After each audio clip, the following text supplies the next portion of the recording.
Yo, family, what's going on? What's going down? What's shaking? Welcome to Jonathan Soul's podcast. This is Jonathan Soul speak with you now. Here on Jonathan Soul Sundays, every Sunday, I talk to an artist, a writer, a filmmaker, an expat, an entrepreneur, somebody who's creating the kind of world that they want to live in. So if you have any interest in these fields, any curiosity, any desire to create your own path, this is the show that you need to tune into. At the end of the interview, you'll hear their contact information where you can reach out to them, purchase services, get their books, their novels, their art, whatever it is. And of course, go to jonathansoul.com and pick up my novel, Malcolm Mars, the sci-fi novel I wrote, and you can support this broadcast. All right, family, without further ado, let's get into the program. Jonathan Soul Sundays.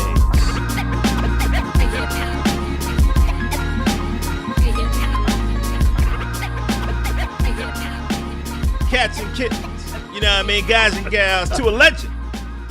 You know what I'm talking about? I'm talking about somebody who got many years in the game. Of course, I'm talking about the tour de force known as Guy Sims. How you doing, brother? Hey, I'm doing very well. That was a great intro for me, especially for the cats and kittens. Now, it's a little. I'm a little bit of a fanboy when it comes to what you and your brothers put down, man. In my hand, I don't know if you guys can hear it. I got my stack of Brotherman comics from back in the day. Excellent. And so I was trying to do a little research to find out when we first got introduced to the character who's the focus of your detective novels. We're not going to necessarily talk about Brotherman today. I did a whole show on that, and I revisited when the second graphic novel comes out. Okay. And family, when y'all go to brothermancomics.com, go to the store, you can get the trades, which is all of the books bound, like what I have here from back in the day. You can get the full color novel, graphic novel, that kind of like a prequel. And also, if you scroll down, you can see the 4 novels that Guy has put together based on Duke Denim. That's is that right. correct? Yeah, That's right. yeah. So my research was like, okay, when did we get first introduced to this character, Duke Denim? And so I'm looking, and I got my number 3 out here. Brotherman, dictator of discipline, boundless logic of the original Concrete King.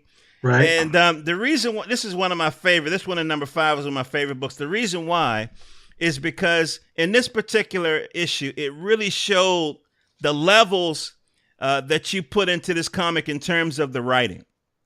Well, thank you. Because of course you got the beautiful language and the character development, but in this one you take, like, I don't know if it's like a Shakespearean play, All Hail the King or whatever. Yeah, All Hail the King. But but you kind of weave that into the antagonist. You know what I mean? And I was like, that's kind of boss. You know what I mean? The way you kind of do that, not just with the language, but with the plot line. Right. So let's talk about your novels and your character. So Duke Denim, describe Duke Denim. Who is he? What is he about? Well, to the informed brother fans out there who've had the Brotherman comics, Duke Denim is the district attorney in Big City. Right. And so the protagonist of the story, Antonio Valor, who is also Brotherman, and his co-worker, I never say sidekick because Right. she's not a side, and she's not kicking, but she is his peer. Excuse me. They work for. He is their supervisor, and he is the beleaguered man working at the city hall, trying to do what's right, trying to work through the red tape. He's always talking about all this tape and can't get things done. And there's a level of frustration. He's a heavy set guy, and he smokes his cigar.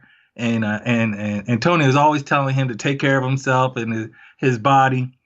But in 2013, we wanted to branch out with some new material. And so I said, he makes the perfect character to try to tell the story. It's really to tell the story of Big City from a different time period, to also tie together the last installment of the Brotherman comics and try to bring you up to the graphic novel. And so I said, let's tell the story of Duke Denim when he was in his prime as a private detective. Mm-hmm. And so I was inspired by writers like Chester Himes, Mm-hmm. who many people might be familiar with Cotton Comes to Harlem, Okay. Gravedigger, Coffin Ed, and Gravedigger Jones. Mm-hmm. I read those books in college and was very inspired by those. So that brought me back. And I was also inspired by Chester Gould, who wrote Dick Tracy, especially when it comes to characterizations. If anyone has ever read Dick Tracy comics, the characters are very specific. You know who they are, from Flat Top to BB-Eyes to Pear Shape and Tess Trueheart.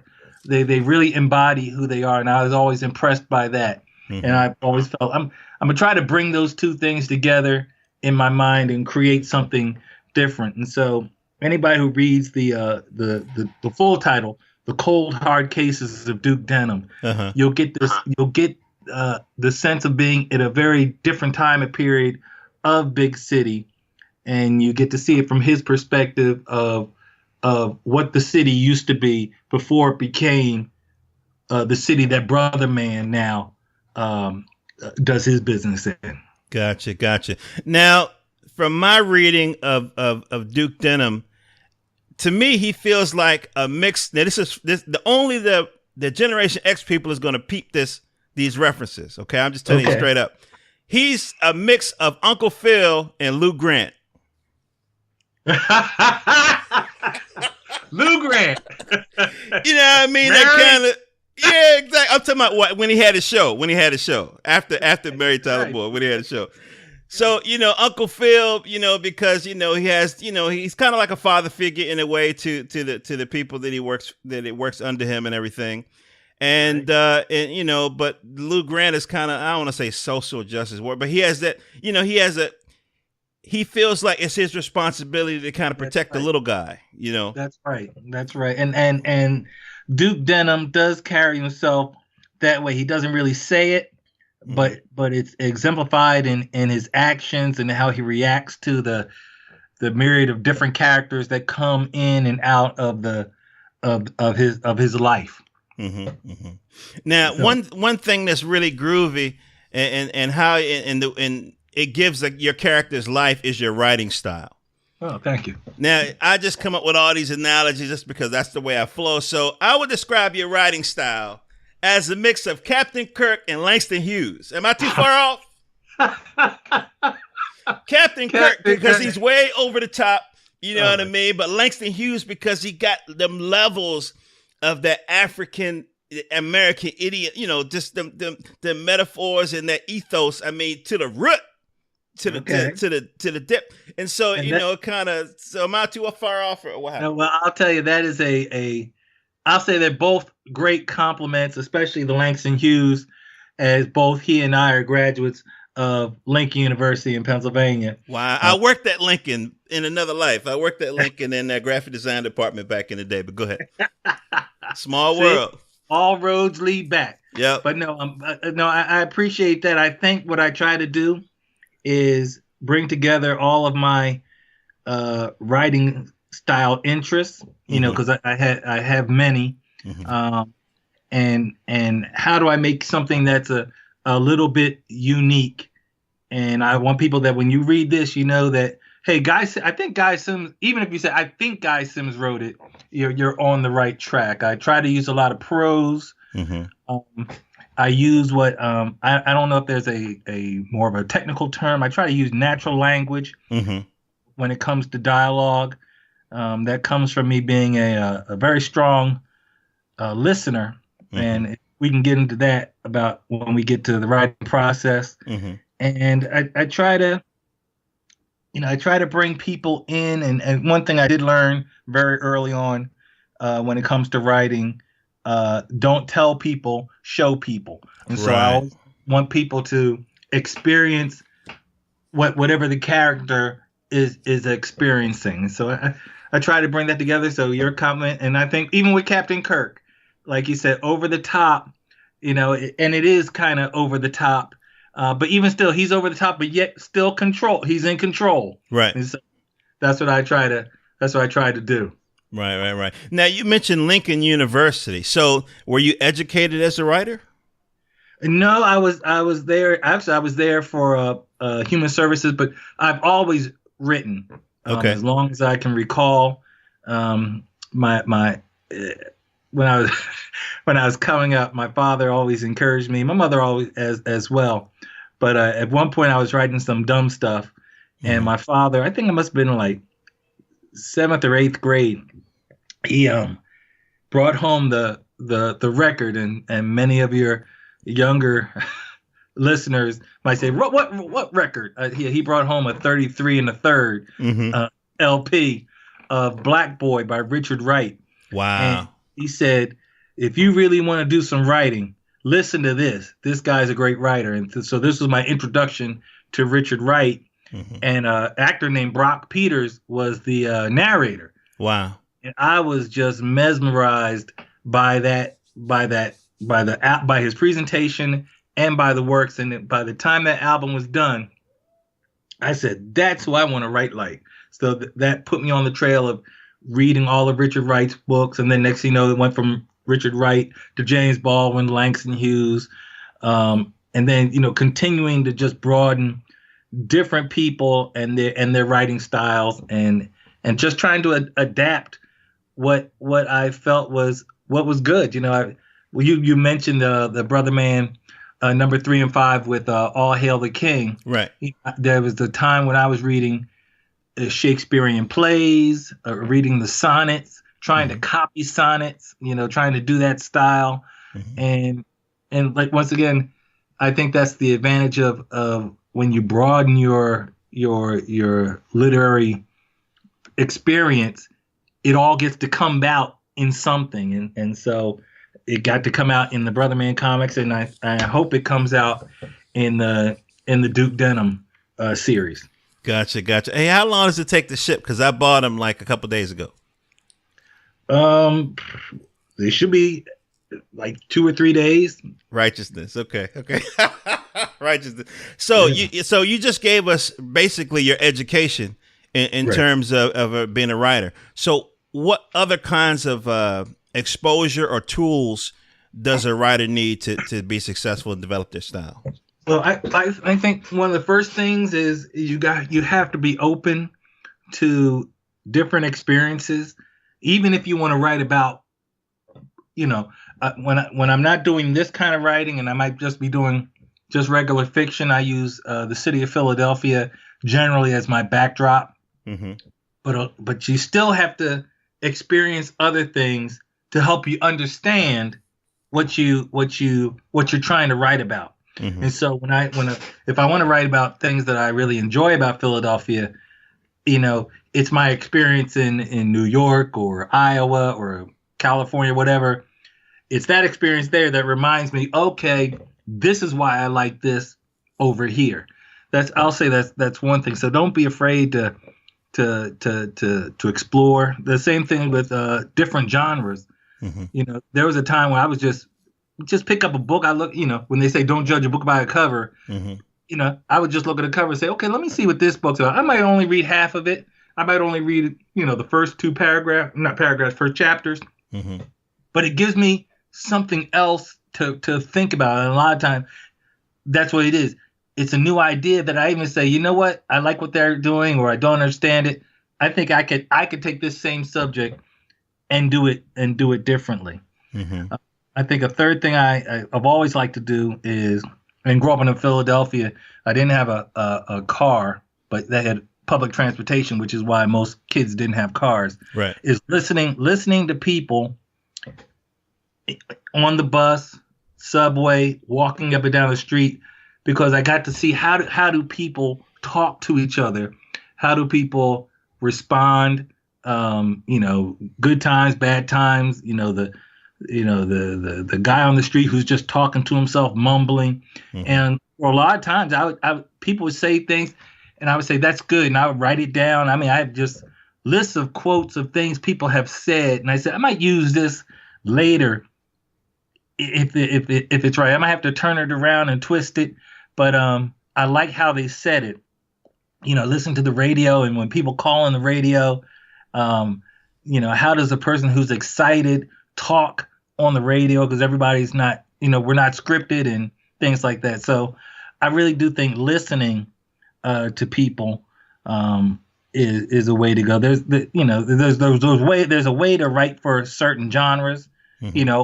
I think in the movies and television, you do say a lot, you do talk a certain way because you have to really drive information very fast. Mm-hmm. But in books, sometimes you have more time to be relaxed, and you can have a lot more pauses and things like that. Mm-hmm. And I think, and then it's just for writing, it's like anything else, any other thing you want to do well, you have to just do it. And I have plenty of stories that I've started. They turned out to be 3 paragraphs. I never went back, and I never threw them away, but they're just sitting there. It's just really, it's like practice. It's like if you like basketball, you go down, you shoot 30 shots, and then you might be done for the day, or you get down there and you shot 100 and you're done, or you just dribble. That's all you're doing, dribbling. And sometimes that's what I do. I'm just trying to, how do I process something? So those are the kinds of things that I know that I do that people can do. And I try to encourage young writers, man, you just got to get there and read and write, because that's what it is. Mm-hmm, mm-hmm. Now, do you have like a daily ritual, a weekly ritual? How does it work? Like, describe it. Actually, I do kind of have a daily ritual, and I'll tell you, it's not exactly, it's not the dream yet, because I have other things happening in my life. Sure.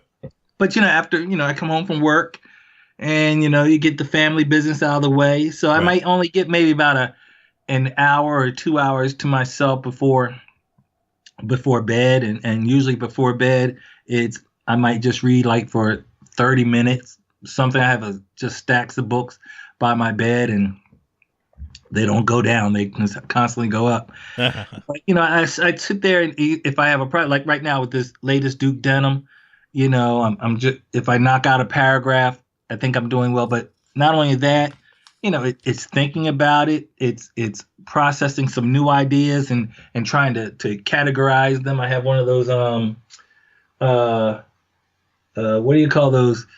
When you have them in a meeting and you write on the paper, those big piece of papers that is just on the door, and I just write ideas on there. Oh, like I know what you're talking about. Yeah, just a scribble board or whatever. That, for meetings and stuff like that. Right. Have that on the wall. And cool. but on the weekends, that's where I get a lot more time to really sit down. After I do my quote unquote chores. So it might not be until maybe like 4 o'clock, 5 o'clock, but then I can go from that time up until midnight or so if I want to, because I got the radio on, the disco channel's on, so I'm just got that going in the background. And then Sunday after church, it's pretty relaxed around the house. I can flow up until dinner time, and then after that, so but I also do this whenever I go out.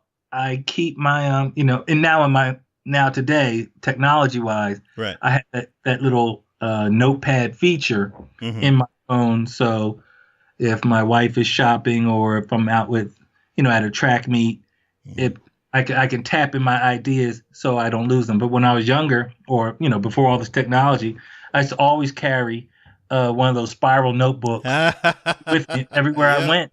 And someone's shopping, and I'll say, I'll sit here at the fountain and watch the bags. Right. And boom, I can do my work and keep myself occupied like that. That's cool. That's really cool.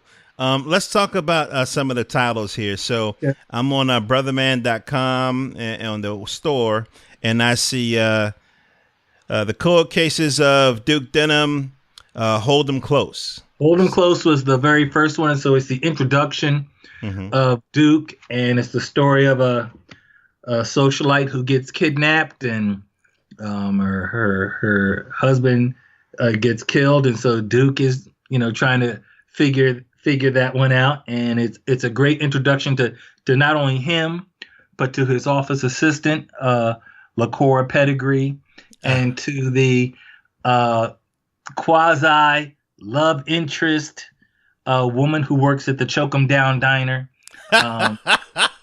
Angel. You know, Uh, Angel works there, and so I'll say that first book introduces those three core characters. okay. And then the next book after that is called Silver Roses, Yep. and a man is found stung to death by bees, Wow. and at first you think he's just stung by bees, but something else is awry, and Duke Denham's brought in, and that's the introduction to the lady who runs the morgue, Dr. Morose, and her assistant, and we get to meet some other police officers that he's working with or working around, and also the little kid named Anytime. Uh-huh. He's the kid that he looks bummy, but he got a lot of money. Okay. So he's like the little hustler kid, but he's still a kid at heart. Mhm. And so that's that story, and it has to do with flowers and things like that. The third book, High Notes and Low Blows. Uh-huh. There's a up and coming singer, Songbird Gates, and someone is making attempts on her life, and so Duke is brought in, and once again, you get to find out that everybody isn't who they say they are, and so that's a pretty interesting story. And the latest one, The Troublesome Troop.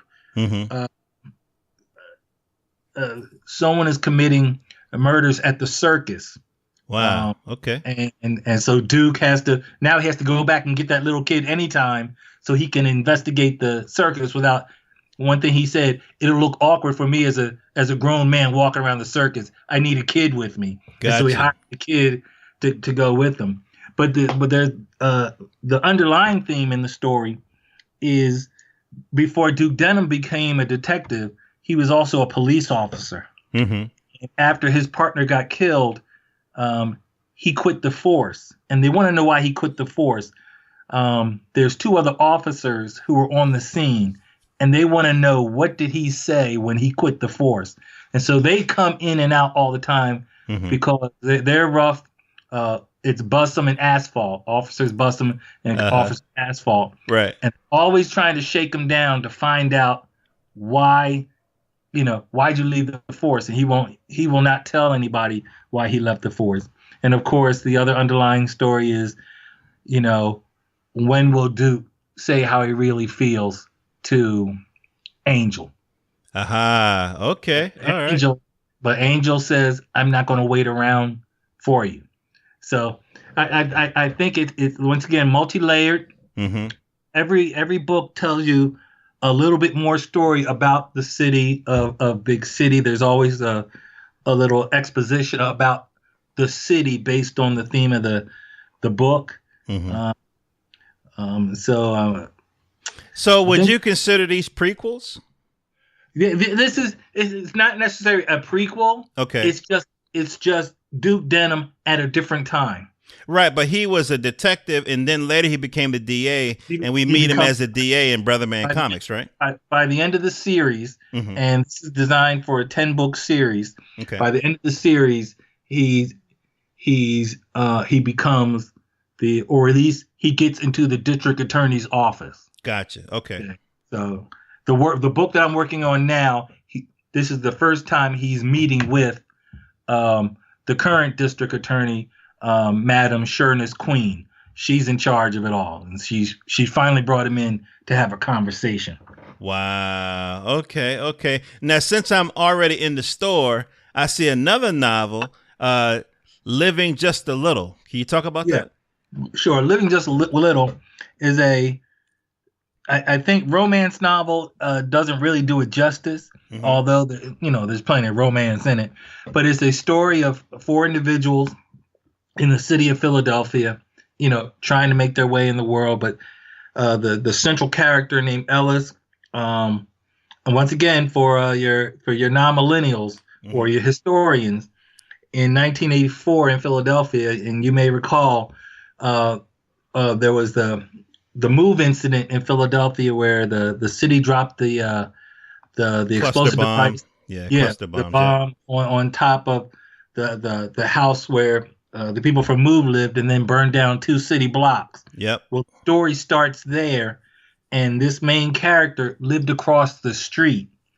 And the father owned a store on the corner, and the store got looted, and all the chaos.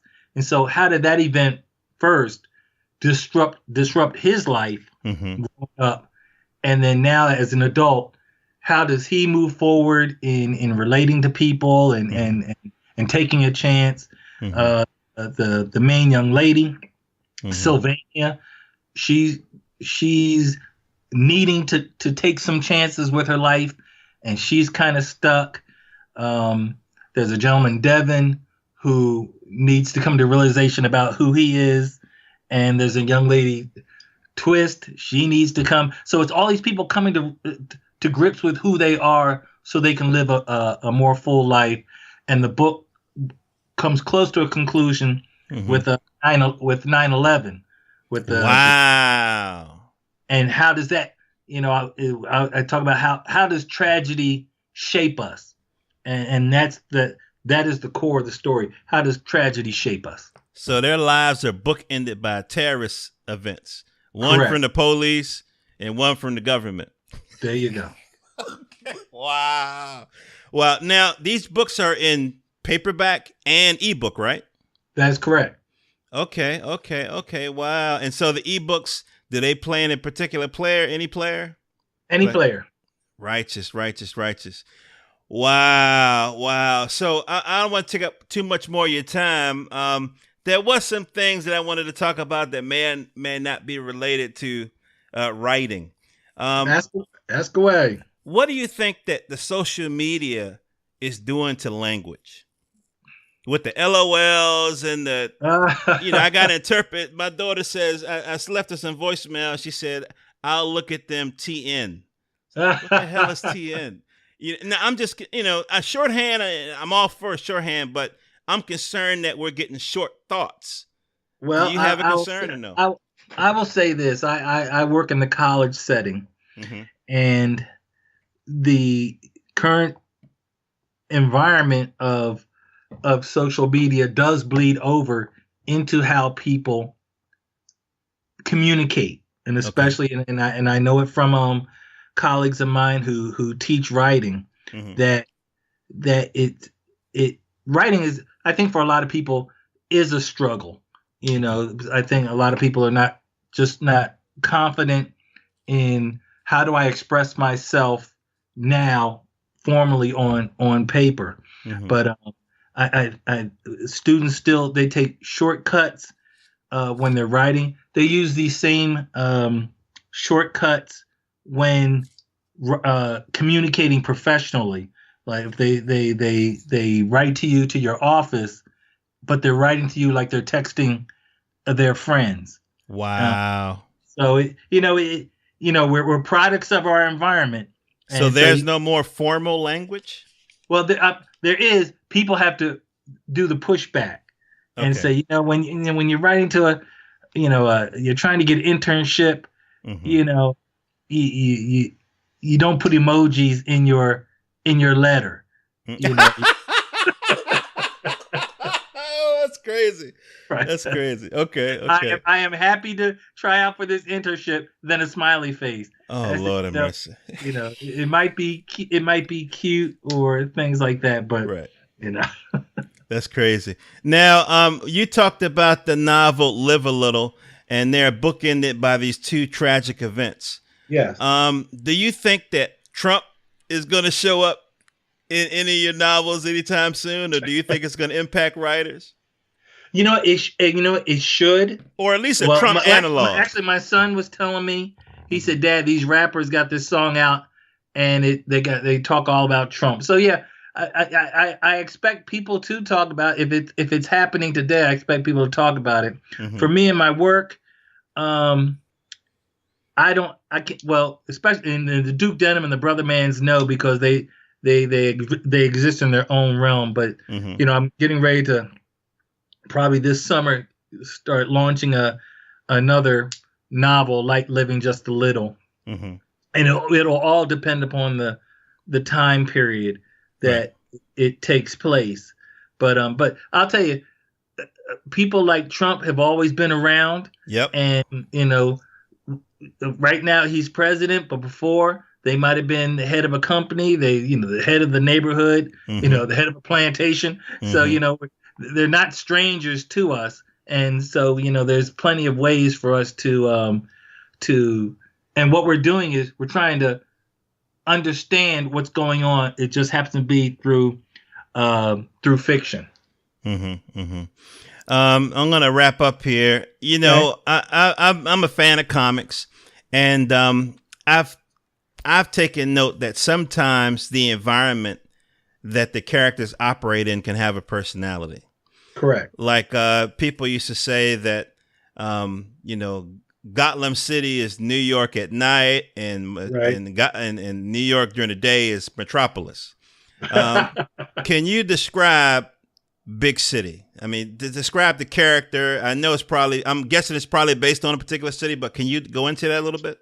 Yeah, I think Big City itself is it's like an illustration of a lot of frustrations. Okay. So if you could take the things that frustrate you in a city, corruption, compaction, friction, people not being heard, and now you have to make it a place.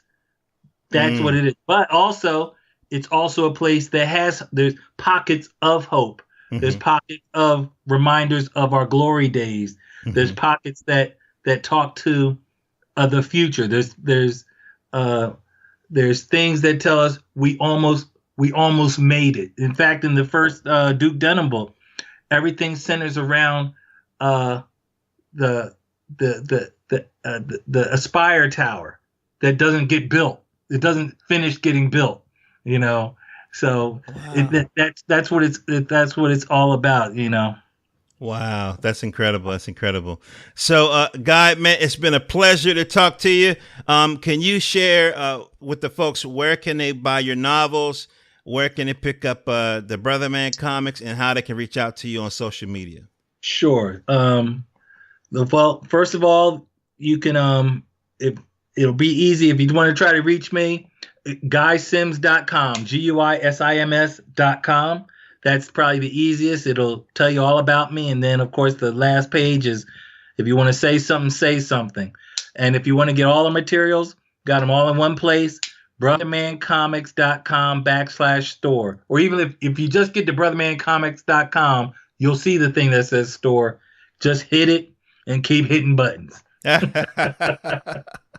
That's cool. That's cool. So I'm looking here. It says writer, author, speaker. So you lecture? Yes, I've gone out and lectured and done workshops. You got to do it all. Uh-huh. And people ask me for different things. I can come and talk about writing. Come and talk about Brotherman. Uh-huh. Talk about I've been in higher ed all my life. So okay. There's lots of ways for me to tie in my experiences to for different audiences. I'm going to be doing a workshop this summer mm-hmm. with some kids in Maryland mm-hmm. about how to writing comic books. And now I'm not an artist, but people can see that writers play a big part in the comic book construction. And I'll throw this in real quick. Mm-hmm. A lot of times, I remember someone asked me one time. They said, "When you guys make your comics, does your brother draw all the pictures first and you fill in the bubbles?" I said, "No, it doesn't quite work that way. The writer carries the part of the responsibility because it's a partnership of skills. Mm-hmm. But someone has to say what goes where." Mm-hmm. And so I always say I can see the comic book in my head. And then when I give it to Dawood, I'll say, on this page, this, and they're saying this, and here's some narration. Mm-hmm. And then he brings it to the life that people know. I guess the same thing also when you go to the movies the actors aren't up there just making it up. There's some writer in the background who constructed all the scenes and said, this is what you're going to say. And the actors are doing their part of bringing the words to life. And a joke that's on paper, the way Kevin Hart will say it, just makes it 10 times funnier. Right. Yeah. Yeah. So, you basically write a script for the comic book. That's correct. Righteous. Wow, Mr. Guy Sims, it has been a pleasure to talk with you, brother. Thank you, Jonathan, and everybody who's listening. Yo, family, I know you enjoyed that conversation as much as I enjoyed bringing it to you. This is Jonathan Soul speaking with you now. Then head on over to jonathansoul.com and pick up my ebook, Malcolm Mars. Malcolm like the prophet, Mars like the planet. It's a sci-fi ebook space opera. Talks about three brothers that take their families, pack them up in a homemade starship, kind of like an egg-shaped SUV, and they take them to Mars to escape the violence, racism, the bullshit basically, and they want to start a new life on the red planet. It's a lot of love, it's a lot of high drama, it's a lot of high tech, and most of all, it's a lot of black pride in that novel. So check it out, Malcolm Mars. Support this broadcast. Go over there to Amazon.com and you can pick it up.